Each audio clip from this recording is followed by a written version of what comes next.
Good afternoon, ladies and gentlemen. Welcome to our news for today.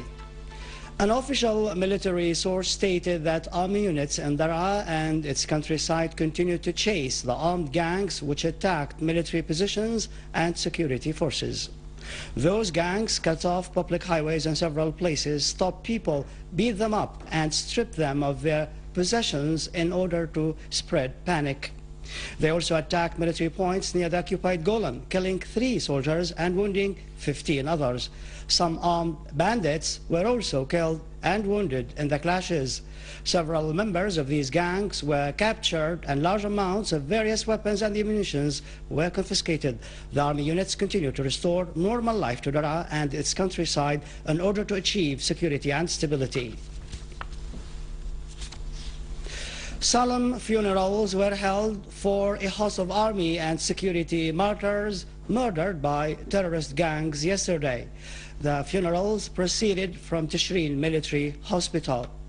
The martyrs were carried on the shoulders of the mourners while the army music played the tune of martyrs. The martyrs are First Lieutenant Saeed Khudr Al-Ibrahim from Al-Mu'a in Hama, First Lieutenant Anwar Qadri Maya from Idlib, First Sergeant Farzad Sulaiman Harfoush from Homs, First Sergeant Safwan Zayed Hassan Al-Raha from Asweda, Sergeant Musa Abdelaziz Qaddour Sulaiman from Mharde in Hama, Private Soldier Yahya Omar Haj Omar from Bela Al Yarmoun in Aleppo.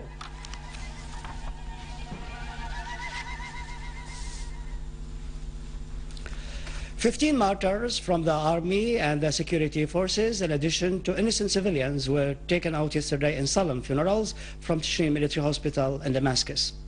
They were killed by terrorist extremist groups which violated all human norms and ethics by mutilating and disfiguring the bodies of the martyrs after brutally killing them.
Army, police, and innocent civilian martyrs were carried in solemn funeral processions in various Syrian cities and villages.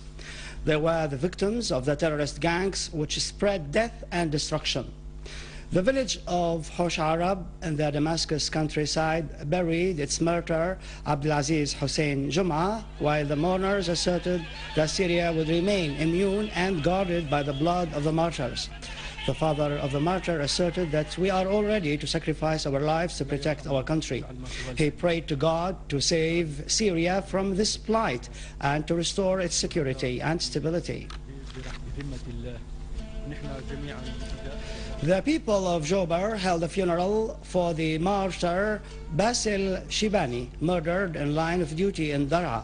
He was born in Damascus in 1990 and began his military service nearly a year ago. He is from a patriotic family. He has 1 brother and 3 sisters. His military funeral proceeded from the Tishreen Hospital. The governorate of Al-Raqqa bid farewell to martyr Riyad Saleh, who was killed last Sunday in line of duty in Daraa during an ambush set up by an extremist terrorist group. Mourners shouted slogans praising national unity and expressing condemnation of the criminal acts perpetrated by the armed gangs. Martyr Saleh was born in 1991. He was single.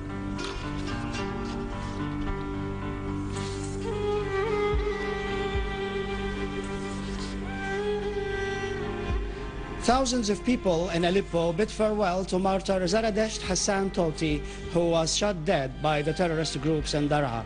He was buried in his hometown, Sheikh Al-Hadida. The martyr's father said that despite deep sorrow, he feels proud of his son's martyrdom, who sacrificed his life for the sake of his own country. The martyr was born in Aleppo in 1992.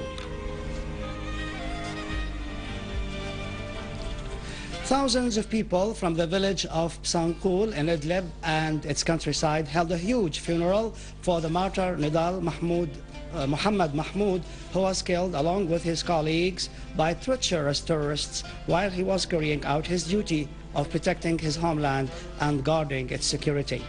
The mourners praised the steadfastness of Syria and their ability to overcome this criminal scheme which targets the national unity and cohesion of the people. The martyr was born in the village of Sanqul in Idlib in 1983.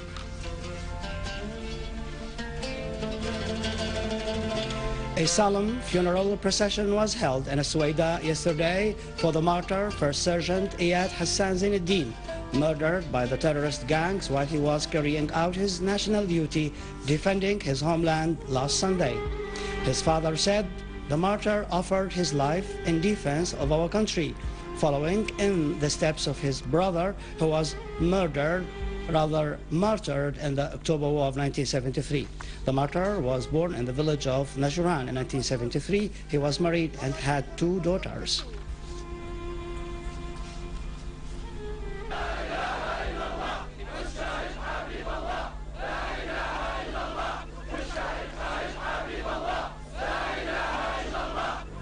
The governorate of Hama bid farewell to 4 martyrs who are Martyr Raouf Nawaf Msallam, Martyr Wardan Suleiman Uthman, Martyr Ala Faiz Ubaido, and Martyr Hatim Muhammad Al-Aboud.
A member of the armed gang captured in Daraa admitted that the gang received money and weapons from a terrorist group in order to carry out terrorist acts of murder and rioting against the army, security forces, and innocent civilians. The gangster Mustafa ibn Yusuf Khalifa Ayyash said he lived in Daraa. He saw people going to Al-Umari Mosque to listen to some clerics, including Sheikh Ahmad Al-Sayasni, Sheikh Musleh, and Sheikh Rizq. Some of these sheikhs called for calm, while others called for jihad.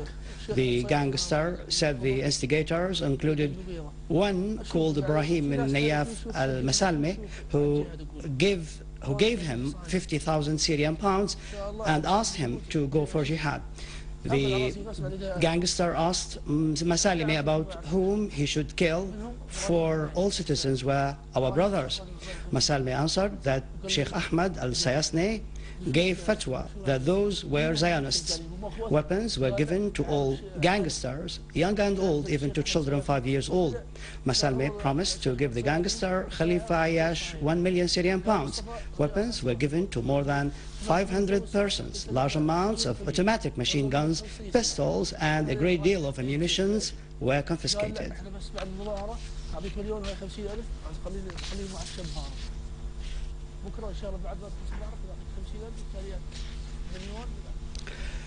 In Jabla, a terrorist gang was captured while opening fire on citizens and attacking public and private property.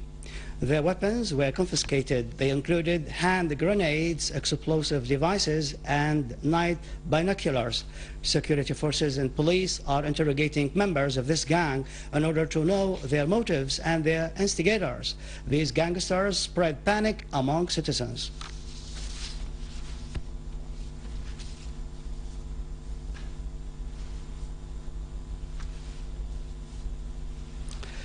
Calm prevails in Douma and the Damascus countryside after the intervention of the security forces, which stopped the attacks of armed gangs of terrorism. The people of Douma assert that the bone of security and safety in Syria is invaluable. It reflects the spirit of our society. I am a citizen from Douma. Thank God we are living in peace, guarded by the security forces. Nothing of what is broadcast on foreign TV channels is true. May God protect our homeland, and our security forces are carrying out their duties. The security forces are protecting us. We are chasing these terrorist gangs who spread panic. May God protect our young security men. Food and bread are available in sufficient quantities. Calm prevails throughout Douma. As you can see, everything is quiet here. We shall overcome these terrorists. No real human being is willing to harm his nation. I live in Douma. At the beginning, we were attacked by suspicious persons who sold their conscience for money. Now calm has been restored. I went shopping to the market. Thanks to our president and security forces for restoring law and order. The suspicious channels of divisions continue to quote false eyewitnesses to spread lies through bribes and their mass media. However, they continue to prove their failure, lack of moral values, and inability to influence the minds of the audience. The acts of play of the so-called eyewitnesses continues to undermine the credibility of some of the Arabic-speaking mass media and their depictive slogans of professional press honor. They have sold this honor for 30 pieces of silver in order to create chaos. These TV channels continue to instigate the division and dirty wars. The victims are not only murdered, but they are also disfigured in a shameful crime. The channels of the bloody division continue to get witnesses with aliases to create false figures that do not exist. These so-called eyewitnesses seem to have supernatural powers that enables them to move under fire in all places. For example, one of them said that he was 300 meters away from high-ranking officers and that he heard them planning a large military operation. He said that he was looking at them through binoculars while a sniper was firing at him. He claimed that he was hiding among the bushes. Al Jazeera asked this witness how he was contacting the channel. He answered that he was using a telephone supplied by Al Jazeera. Another black comedy exposed the supervisor and his alleged eyewitness who was supposedly in this area of Al-Ma'adamiyeh. Suddenly, the supervisor asked his witness about the besieged mosque in Jabli, which is around 425 kilometers away. This is no longer surprising, since these channels have sold their professional honor in dark rooms. Our homeland is very dear to us, and we shall protect its unity with our souls and blood, and we shall overcome these plots and these conspiracies. Recruited soldier Omar Awejan revealed and refuted on cameras the continued delusions of some satellite channels that claim that he was killed by the Syrian security forces. I am recruited soldier Omar Awejan from the Syrian Golan. I was on a short leave in my town when I heard from my comrades that it was said that the Syrian security forces had shot me dead, but here I am. My brother and I afterwards went to the authorities and came to the radio and TV center in the city of Homs. Anyway, I am ready to become a martyr in sacrifice of our homeland.